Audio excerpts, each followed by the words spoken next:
Hi. Hi, Brian. Hi. Angela Carone. Hi, Brian Selznick. Nice Come on in. to see you. Welcome. Thank you. Brian Selznick writes and illustrates his books in a studio in this mid-century condo in La Jolla. Would you like to see the kitchen first? Before we get to his workspace, we stop off a few places. So it has this nice stove that disappears. It's not really the kitchen he wants to show me. You can hear the sound of the future from 1963. It's the original Frigidaire stove that came with the place. Selznick is an enthusiast for things that have a story or a sense of history. And I collect snow globes from everywhere I travel. Eventually, we find our way into the studio. It is in this room where Selznick spent time working on the invention of Hugo Cabret, which has now been translated into 35 languages. It won many awards. Who are you? Hugo. And in 2011, it became an Academy Award-winning film directed by Martin Scorsese. His new book is called The Marvels.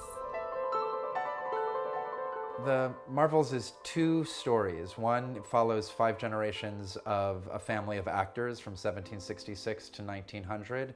And the second story takes place in 1990 about a boy named Joseph who runs away from boarding school to look for an uncle who he's never met. Selznick spends over 3 years working on each book.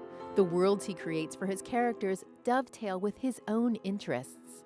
But The Marvels is the first book that is really about the theater for me. And it's really about my love for the theater and everything that I've learned from the theater I tried to put into this story. The Marvels was also inspired by a special house in London, the Dennis Sievers house. Dennis Sievers was a California boy, grew up in Escondido. His parents owned a gas station. And as a child, he fell in love with England. Eventually, he purchased a derelict house in a derelict area of London called Spitalfields. Sievers turned the house into a time machine by creating 18th and 19th century worlds inside the rooms of the house. Today, it's like a cross between a museum and a theater set. It becomes essentially a gentleman's room. Now, when you visit the Dennis Sievers house, the idea is that the family who lives there in the 18th or 19th century has just stepped out. So there's hot tea on the table, there's food cooking in the kitchen, some of the beds are unmade because people have just gotten up. And so it's this really uncanny, full sensory experience. Selznick created a similar house in The Marvels. It seemed like the right place for the characters in The Marvels to discover who they are, who they want to be, who they want to be with.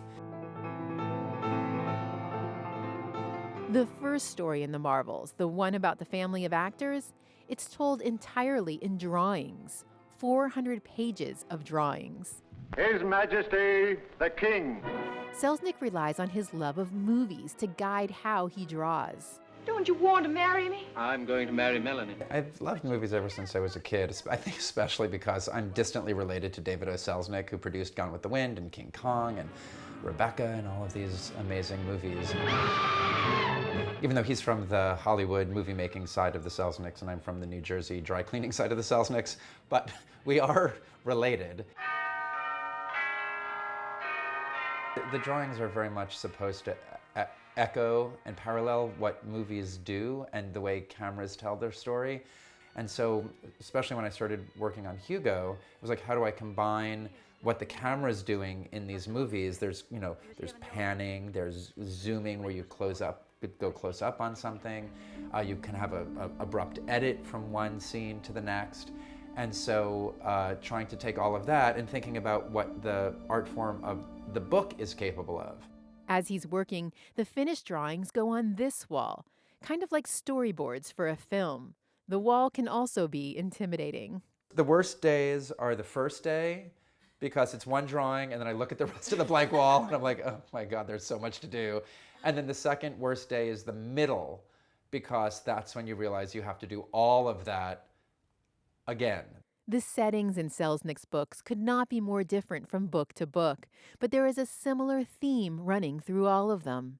When I finished making Hugo, a reader came up to me and said, I love that this book is about how we make our own families, about how we gather people around us who make us safe.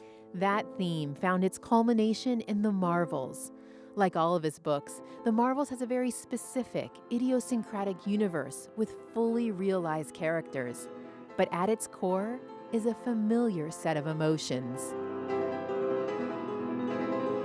The need for us to find our people, to find the people who understand us, who relate to us, who can just understand us in a way that we feel like no one else can. Like that is something everyone experiences.